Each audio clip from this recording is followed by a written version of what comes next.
Just one day after taking office, President Donald Trump announced a 25% tariff on all imports from Canada, set to take effect on February 1, 2025.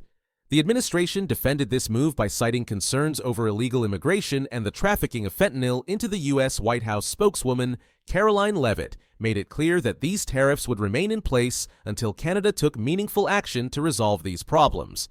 Beyond these security concerns, the administration also aims to use tariffs as a tool to boost domestic manufacturing and reduce reliance on foreign imports. The goal is to encourage businesses to shift production to the U.S., which would create jobs and strengthen the economy. In late January 2025, Trump offered an unexpected alternative for Canada to escape the 25% tariffs by becoming the 51st state of the United States. According to Trump, if Canada joined the U.S., its citizens would benefit from major tax cuts and better health care. He stated that Canadians are currently overburdened with high taxes and would see significant financial relief if they became part of the U.S. He further argued that Canadian citizens would have access to better health coverage, suggesting that many of them would welcome such a change. This proposal was part of Trump's broader strategy to use economic pressure as a way to shape international relations. Earlier in January 2025, he had already made it clear that heavy tariffs on Canada were on the horizon. He went as far as to suggest that economic force could be used to push Canada toward merging with the U.S., insisting that such a move would enhance national security and reduce border protection costs for the U.S.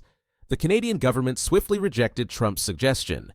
Former Finance Minister Chrystia Freeland responded strongly, stating that Canada is not for sale, and emphasizing that the country is strong, independent, and unwilling to allow American health insurance companies to profit from Canadian citizens. Her response reflected the overwhelming sentiment among Canadian officials, who saw the proposal as unacceptable and unrealistic. The economic relationship between the United States and Canada is one of the most significant trade partnerships in the world. In 2023, total trade between the two nations reached $923 billion, with U.S. exports to Canada valued at $441 billion, and imports from Canada totaling $482 billion, leaving the U.S. with a $41 billion trade deficit. The automotive industry is a critical part of this trade relationship. In 2023, nearly 50% of all U.S. imports of motor vehicles and parts came from Canada 15% and Mexico 35%, showing just how interconnected the North American auto sector is. Millions of jobs in both countries depend on these trade relationships. Canada also plays a key role in energy exports, as it is the largest foreign supplier of oil, natural gas, and electricity to the United States. Additionally, more than 30 U.S. states count Canada as their top export market, demonstrating how deeply linked their economies are. With such strong trade ties, Canada has not taken Trump's tariff plan lightly. Prime Minister Justin Trudeau has been vocal in his opposition, arguing that the tariffs would hurt industries on both sides of the border. He specifically pointed out that tariffs on automobiles, lumber, and oil would lead to higher costs for American consumers. In a press conference, Trudeau reassured the American public that Canada was not targeting them, expressing hope that common sense would eventually prevail. Meanwhile, Ontario Premier Doug Ford has suggested that his province might restrict electricity exports to certain U.S. states, including Minnesota, Michigan, and New York, as a way to retaliate if the tariffs go into effect. In 2023, Ontario supplied enough electricity to power approximately 1.5 million American homes, making it a crucial energy source for the U.S. While Ford stressed that cutting power exports would be a last resort, he confirmed that it was on the table if Canada's economic interests were threatened. As part of its first phase of retaliation, Canada is planning to impose tariffs on U.S. goods worth approximately 37 billion Canadian dollars. Though the full list has not yet been made public, reports indicate that Canada is considering tariffs on a range of American products. Some of the items expected to be affected include orange juice from Florida, steel products, ceramic goods like sinks and toilets, dairy products from Wisconsin, and dishwashers manufactured in the U.S. These measures are meant to put pressure on the U.S. government and businesses by making American goods more expensive in Canada. With tensions rising between the two nations, the coming months will be crucial in determining whether negotiations can prevent an all-out trade war or whether both sides will move forward with their respective economic penalties. For now, Canada remains firm in its stance, while the U.S. administration continues to push forward with its controversial tariff policy. Ontario Premier Doug Ford has announced a snap election for February 27, 2025, aiming to secure a strong mandate to counter the proposed U.S. tariffs.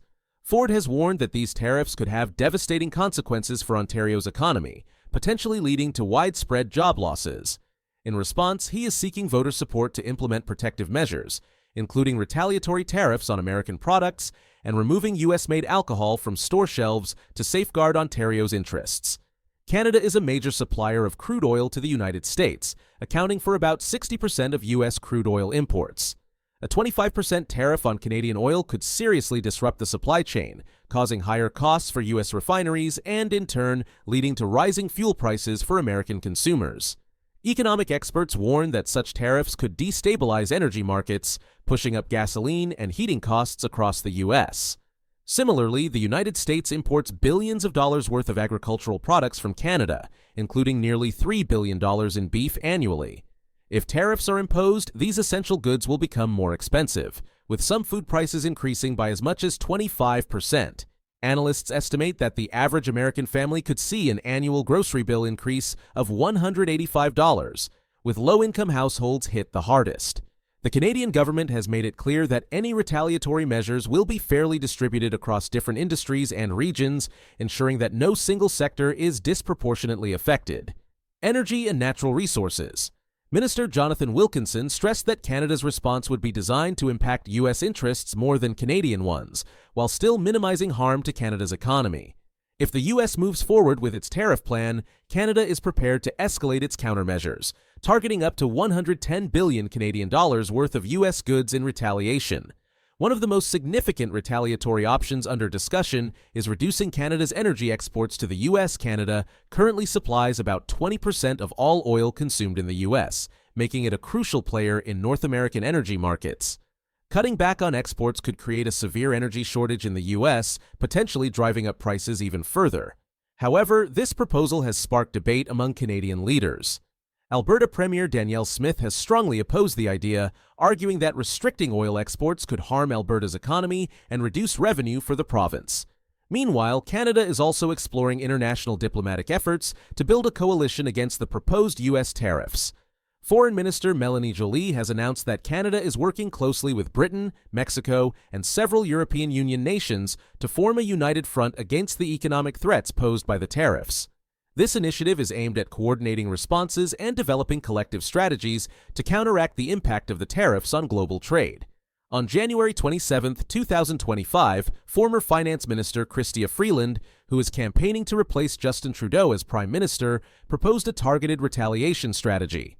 She outlined a list of U.S. products that could be hit with tariffs, emphasizing that Canada's countermeasures should be highly strategic and directly impact key American industries. Freeland specifically mentioned Florida orange growers, Wisconsin dairy farmers, and Michigan dishwasher manufacturers as potential targets for retaliatory tariffs. Her plan also included barring American companies from bidding on Canadian federal contracts and organizing an international summit to coordinate responses to the U.S. trade policies. The total value of this proposed retaliation is estimated at 200 billion Canadian dollars, approximately 139 billion U.S. dollars, marking a significant escalation in trade tensions. At the same time, Prime Minister Justin Trudeau has continued to publicly communicate Canada's position, warning that U.S. tariffs would ultimately hurt American consumers and disrupt essential supply chains. Trudeau has repeatedly stressed the deep economic ties between the two countries and the mutual benefits of maintaining open trade relations. His approach combines economic countermeasures, diplomacy, and public advocacy, ensuring that Canada remains firm while working toward a balanced resolution to the ongoing trade dispute. As tensions continue to rise, the coming weeks will be crucial in determining whether the two nations can find a compromise or whether the conflict will escalate into a full-scale trade war. The United States-Mexico-Canada Agreement, USMCA, which took effect on July 1, 2020, is a comprehensive trade deal that replaced NAFTA, North American Free Trade Agreement. This agreement was designed to promote free trade between the three nations by reducing or eliminating tariffs and encouraging stronger economic integration. One of its key provisions is market access, ensuring that goods and services can move freely between the U.S., Mexico, and Canada, making trade more efficient and beneficial for all three countries. A major aspect of the USMCA is its rules for the automotive industry. The agreement raised the regional content requirement for automobiles to 75%, up from 62.5% under NAFTA, meaning that cars and auto parts must be mostly manufactured within North America to qualify for tariff-free trade. This was intended to boost local production and create jobs across the continent. Additionally, the deal introduced stronger labor and environmental standards, including new worker protections in Mexico and stricter environmental regulations. Another modern feature of the USMCA is its digital trade provisions, which prohibit customs duties on electronic transmissions and ensure that data can move freely across borders. Despite these agreements promoting tariff-free trade, President Donald Trump's plan to impose a 25% tariff on imports from Canada and Mexico directly contradicts the core principles of the USMCA. The agreement was designed to lower trade barriers, yet these new tariffs threaten to disrupt the economic balance among the three nations. If imposed, these tariffs could be considered a violation of the USMCA, potentially leading to formal trade disputes under the agreement's conflict resolution mechanisms. The relationship between Canada and the United States has evolved over more than 2 centuries, shaped by wars, alliances, economic agreements, and cultural ties.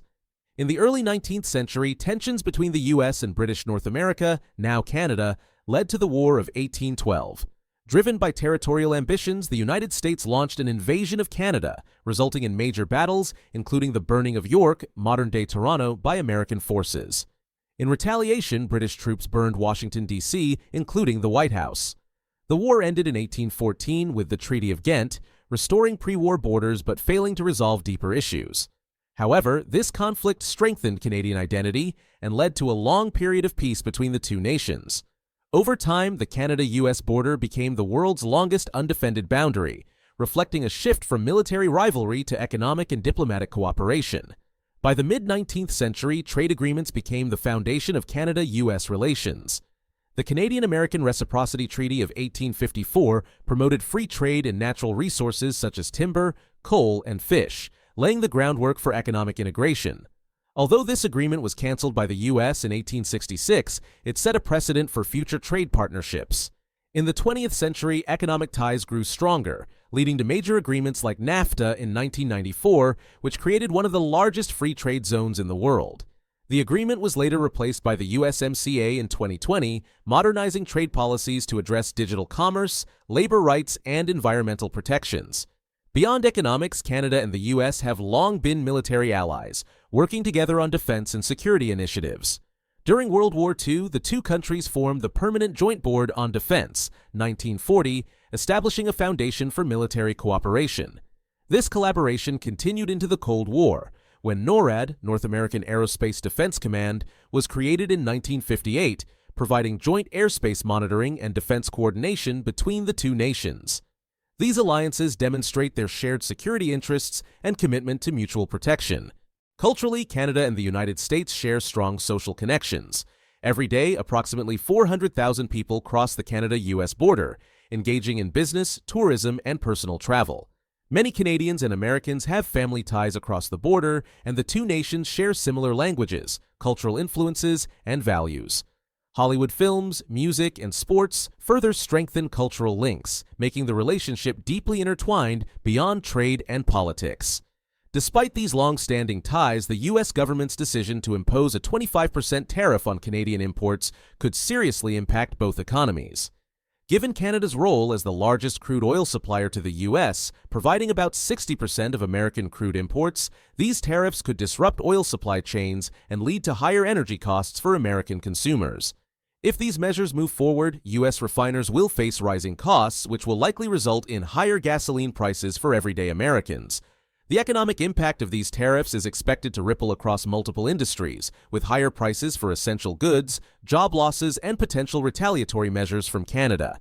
As trade tensions continue to escalate, the coming months will determine whether diplomatic negotiations can ease the situation or whether both nations are heading toward a deeper trade conflict. Experts estimate that the proposed tariffs could add an extra 10 cents per gallon to gasoline prices, directly impacting American consumers at the pump. The U.S. automotive industry is closely connected to Canadian manufacturing, with vehicle parts and components crossing the border multiple times during production. If tariffs are imposed, production costs will rise, leading to higher car prices and potential supply chain disruptions. General Motors CEO Mary Barra has already voiced concerns, warning that these tariffs could derail key company plans and increase the cost of new vehicles for consumers. Beyond automobiles, the U.S. heavily depends on Canadian agricultural imports, including nearly $3 billion worth of beef every year. If tariffs take effect, prices for these goods will increase, affecting American households and businesses that rely on these imports. The result would be higher grocery bills, putting additional strain on consumers. The economic ties between the U.S. and Canada are now at risk. Canada has already signaled that it may respond with its own tariffs on U.S. products, which could spark a full-scale trade war. If both countries continue imposing tariffs, businesses on both sides of the border will suffer, and consumers will ultimately bear the cost.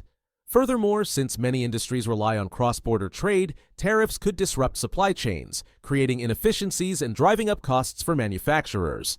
In response, Canada is exploring new trade opportunities with other countries to reduce its reliance on the U.S. market. One major initiative is the Indo-Pacific Trade Strategy, which focuses on expanding Canadian exports to emerging markets like India and Indonesia. If Canada successfully shifts its trade partnerships, the U.S. could lose its position as Canada's top trading partner. This would not only weaken America's economic influence, but also reduce future opportunities for U.S. businesses. While the goal of these tariffs is to address specific economic concerns, they come with serious risks. If implemented, they could raise prices for American consumers, disrupt key industries, and damage U.S.-Canada relations. At the same time, Canada's push for diversified trade partnerships could lead to a long-term shift in global economic alliances, potentially weakening U.S. trade dominance in the future. That wraps up today's discussion. If you found this information helpful, don't forget to like this video and subscribe to stay updated on more important topics. Your support means a lot, and we'd love to hear your thoughts in the comments below. Thanks for watching, and we'll see you in the next one.